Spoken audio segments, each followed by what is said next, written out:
questionnement, ça n'a pas été de dire on va parler de l'émotion que ça suscite. On va essayer de raconter qu'est-ce qui reste quand sur 3-4 ans, il y a eu 3 ou 4 drames, parce qu'on parle des morts, mais il y a aussi des blessés, il y a aussi des gens qui sont traumatisés psychologiquement. Qu'est-ce qui reste ?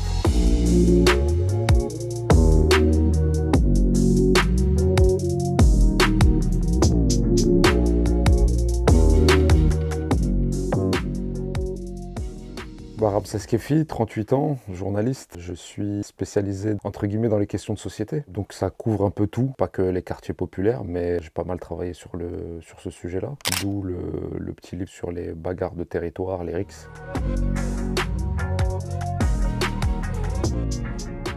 Je suis né dans le département royal, les Yvelines, à Poissy. J'ai grandi à Carrière-sous-Poissy, dans le petit quartier ouvrier, puisqu'on avait Peugeot là-bas. Mon enfance tranquille, hein. Le foot, les voisins, le quartier, et beaucoup de bienveillance entre les gens. Enfance heureuse et pépère.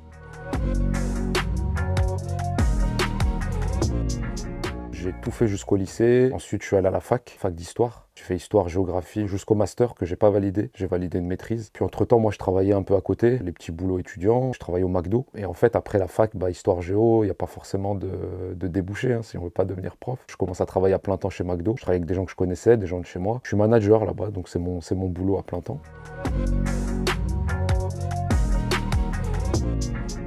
En 2011, moi je lisais un peu des médias en ligne, Bondi Blog, Rue 89, et au même moment il y a des événements en Tunisie, à la Révolution, moi je suis originaire de là-bas, et puis j'écris un article, j'avais envie de réagir, j'avais envie d'écrire quelque chose, et je savais que ces médias-là, Bondi Blog, Rue 89, prenaient des contributions de gens qui n'étaient pas forcément journalistes. Le Bondi Blog il prenait, et Rue 89 je crois ils appelaient ça Observateur. Donc je l'envoie aux deux, et ça leur plaît, et de là en fait quelques semaines plus tard, le Bondi Blog il me demande d'écrire un peu pour eux, et Rue 89 me demande si je suis chaud pour faire un stage, et ça commence comme ça en fait. Donc j'ai pas fait d'école, ça a été, on va dire, un concours de circonstances. En fait, j'aurais dû faire une formation, mais le problème, c'est que ça s'est pas fait, et donc j'ai appris sur le tas. En fait, à Rue 89, il y a une dame qui s'appelle Blandine Grosjean, je suis obligé de la dédicacer, qui a cru en moi, et donc elle m'a dit, tant pis, on va faire la formation sur le tas, donc elle m'a fait confiance. J'ai fait un stage, un deuxième, un CDD, et petit à petit, on progresse, et voilà, moi j'avais cette mentalité-là, c'était un défi pour moi. Et puis après, CDI à Rue 89, et puis après, Libération, et aujourd'hui, la Revue 21.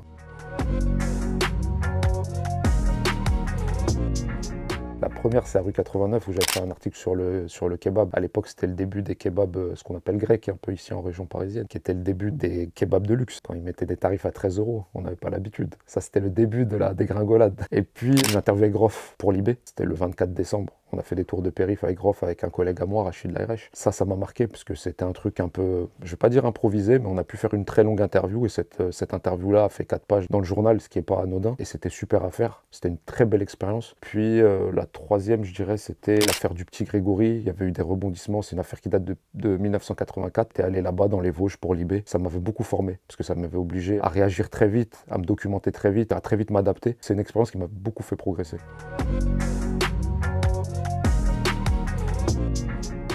Je pense qu'il y a une grosse pluralité. Il n'y a plus de monopole entre guillemets, donc ça c'est intéressant. Entre guillemets, il y a à manger pour tout le monde aujourd'hui dans les médias et tout le monde peut faire des super sujets et ça, je trouve ça super intéressant. Deuxièmement, j'ai l'impression qu'il y a des choses qui bougent quand même. On voit que des sujets de société qui n'étaient pas traités avant commencent à l'être, peut-être par rapport à un renouvellement générationnel, un renouvellement aussi social, parce qu'il y a des gens qui viennent de différents milieux sociaux aujourd'hui, en tout cas pas assez, mais il commence à avoir des gens qui viennent de milieux sociaux différents, qui commencent à entrer dans ce milieu et qui font bouger, entre guillemets, les mentalités. Donc forcément, ils s'emparent de sujets, ils ont des idées différentes, des regards différents, et ça, c'est intéressant. Ça permet à des gens qui sont soi-disant des petits médias de faire de super sujets, d'avoir de super idées. Et entre guillemets, ça pousse les gros médias à devoir s'adapter parce qu'il y a de la concurrence, et ça, c'est super.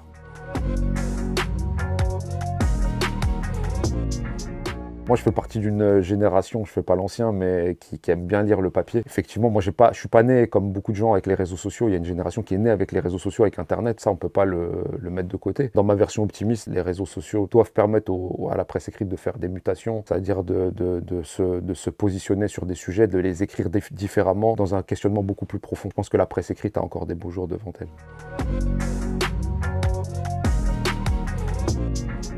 Il y a eu 2 étapes. La première, à l'automne 2018, j'avais été envoyé par Libé pour traiter le décès d'un adolescent de 13 ans entre Bagnolet et les Lilas. Donc il y avait eu une bagarre ce qu'on appellerait une bagarre de territoire, une rixe. Ça avait été un choc total parce que d'abord la jeunesse de la victime et puis ensuite il y avait aussi un flou autour de ce qui s'était passé, puisqu'en fait, c'est plusieurs quartiers différents qui font des alliances en fonction des contextes, en fonction des périodes. Et donc, il y avait eu aussi sur les réseaux sociaux tout un tas d'informations plus ou moins vraies. Il faut savoir que quelques semaines avant, me semble-t-il, de mémoire, à Garges, il y avait eu aussi une vidéo qui avait été tournée, qui avait été très violente. Et donc, il y avait une période où on avait l'impression que cette thématique était prédominante. Ce qui s'est passé, c'est que 3 ans plus tard, un des professeurs de cet enfant qui est décédé m'a contacté en disant, voilà, je suis tombé sur votre travail en 2018 et je voudrais boire un café avec vous. Moi, j'étais le prof de cet enfant-là. Donc, il me dit, moi, j'avais envie de vous raconter mon expérience. Il me disait, j'ai un problème médiatique avec cette thématique parce qu'on a l'impression que ça dure 2 jours,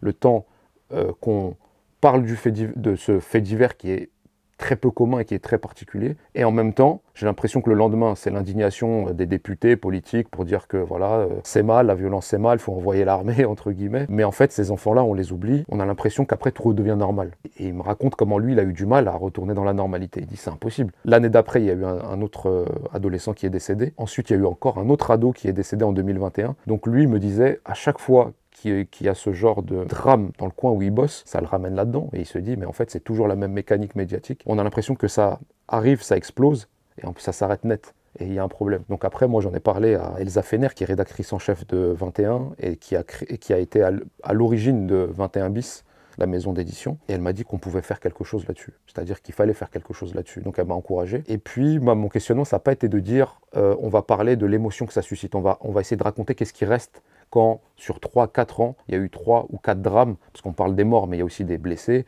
il y a aussi des gens qui sont traumatisés psychologiquement. Qu'est-ce qui reste quand, en fait, une zone géographique où en fait les quartiers sont voisins, où les jeunes se ressemblent, ils se ressemblent comme 2 gouttes d'eau, c'est les mêmes en fait. C'est ce que j'écris dans le livre, c'est un peu, j'avais pas trouvé d'autre image, mais c'est un peu se battre contre son propre miroir.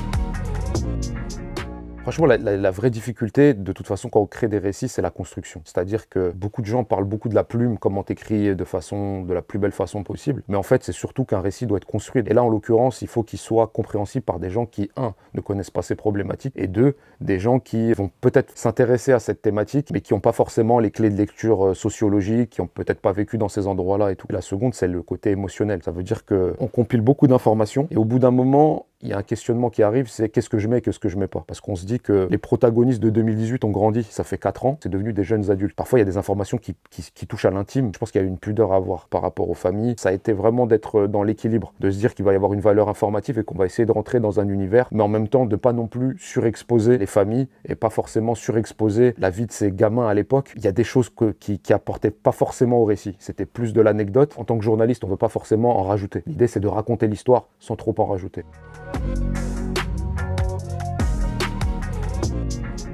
En fait, il n'y a pas d'attente particulière, si ce n'est de se dire que les gens qui vont le lire sont concernés par ces problématiques, se disent que voilà, ce livre a apporté quelque chose. Moi, l'idée, c'était aussi d'être le plus juste possible. D'une certaine manière, on a visé juste. Il y a peut-être une dimension aussi humaine dans ce bouquin qui est indubitable, c'est de se dire que d'une certaine manière, les noms de ces gamins vont pas se perdre dans un flux. Et en fait, il existe une trace de l'histoire de ces gamins qui sont morts dans des drames, comme je disais, qui apparaissent, qui disparaissent. L'expression qui revenait souvent, c'est « ils sont morts pour rien », entre guillemets. Donc, l'idée, c'était aussi de les ancrer dans une histoire des quartiers populaires et une histoire de France aussi. Ces choses-là arrivent, qu'il y a des gens qui aussi se démènent au quotidien pour que ces choses-là n'arrivent plus, que ce livre fasse sa vie.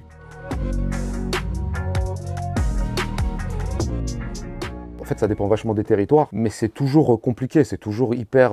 c'est un brouillard, c'est un peu cliché de le dire comme ça, mais souvent, les gamins, à la fin, quand vous leur demandez, ils vous disent « mais je sais même pas pourquoi je me bats, je saurais même pas t'expliquer ». Dans ce côté-là du 93, c'était, semble-t-il, une partie de foot qui a mal tourné il y a quelques années, et donc en fait, il y a une rancune entre des gens qui se connaissaient bien, qui parfois étaient potes, qui ont partagé des vacances ensemble quand ils étaient petits, qui ont partagé des écoles primaires, de la maternelle, donc c'est toujours nébuleux. Il y a des gens qui ont relu ce livre et qui ont posé la question « vous êtes sûr qu'il n'y a pas des histoires de drogue, il n'y a pas des histoires de sous ?» Mais là, il n'y a pas des histoires. C'est pas des histoires dessous, c'est des vraies bagarres de territoire pour l'honneur, pour le respect, et pour des histoires qui en fait existent depuis très longtemps. C'est pas que la génération d'aujourd'hui est pire que celle d'avant, c'est juste qu'aujourd'hui il y a les réseaux sociaux, ça va peut-être plus vite et tout, mais il y avait des bagarres super violentes avant, sauf qu'il n'y avait pas les médias, il n'y avait pas les réseaux sociaux pour mettre une vidéo qui va dire waouh, ça s'est passé là. Parfois vous êtes dans votre quartier, il s'est passé un truc dans le département voisin, vous êtes au courant 2 semaines ou 3 semaines plus tard. Là aujourd'hui, il s'est passé un truc à Vesoul, Garges, vous êtes au courant, parce que c'est directement sur Snapchat. Sur les pistes, c'est vachement l'interaction entre tous les acteurs d'un quartier. En fait, moi, je suis pas expert en tant que résolution entre guillemets, de ces conflits-là, mais il y a un côté hyper diplomatique où il faut prendre en considération la réalité de chaque territoire. Les recettes des uns sont pas forcément les recettes des autres, mais il y a quelque chose qui est le socle commun, c'est quand des gens se mettent à travailler ensemble. Les parents, les associatifs, les profs, tous les gens qui ont une prise sur ces quartiers-là, qui ont une prise sur ces gamins-là, forcément quand ils se mettent à travailler ensemble, ça donne des résultats. Souvent, ce qui a, je pense, handicapé la lutte contre les bagarres de territoire, les rixes, ça a été qu'il y a quelqu'un qui travaille dans son coin là-bas, et puis il y en a un autre qui travaille là-bas, et puis il y a une autre personne qui travaille là-bas. Je pense qu'il faut aussi écouter ces gamins, ces jeunes, notamment les ados. On les écoute souvent pour dire, voilà, ils ont vrillé. Mais on les écoute jamais au quotidien, on sait très peu ce qu'ils ont dans la tête. On prend pas forcément leurs paroles au sérieux, à part leur dire que c'est mal, et je pense que ça, ils le savent aussi. Le discours doit changer aussi, dans la façon d'appréhender ces jeunes.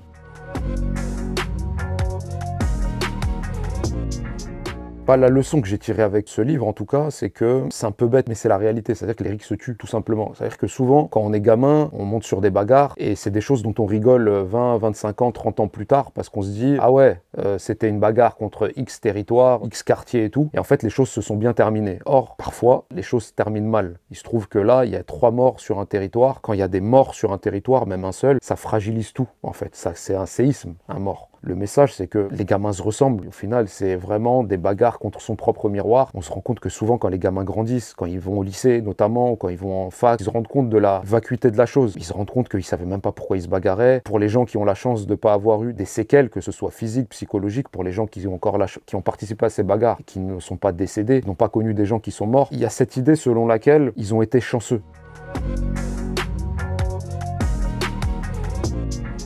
Aujourd'hui, moi, j'aime bien cette idée d'écrire au long. C'est aussi une des raisons pour lesquelles j'ai quitté Libé pour aller chez la Revue 21, qui est une revue qui laisse un peu plus de place et de temps, puisqu'elle sort tous les 3 mois en librairie. Mais oui, il y a des projets, mais après, dans les livres, j'irai plus vers la fiction maintenant, je pense, que vers entre guillemets, le réel. Ça a été une expérience émotionnellement forte, ce livre, parce qu'on rentre dans l'intimité des familles, on rentre dans quelque chose qui est un univers hyper compliqué, qui est la mort. Et en fait, je crois que le réel m'a un peu vacciné sur les très longs récits, sur les livres. Je pense que par la fiction, elle est issue de faits un peu réels et on s'inspire du réel. Je pense qu'on peut faire passer d'autres messages avec un peu plus de légèreté.